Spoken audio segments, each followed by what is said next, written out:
సరే, ఇప్పుడు వచ్చే మున్సిపల్ ఎలక్షన్స్లో ఏ విధంగా ఉండబోతుంది? ప్రజలు ఏమైపోయినారంటే అంతకుముందు లెక్క జోయిలో పడింది చక్కగా. కష్టమో నిష్ఠూరమో వాళ్ళకి తెలియదు, మా లెక్క మాకు ఇచ్చింది అంటారు.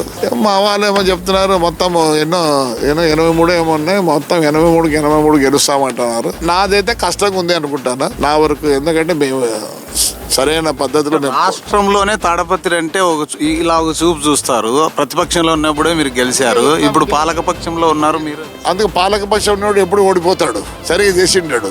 మాది ఒకటే డౌట్ అనుకుంటాను.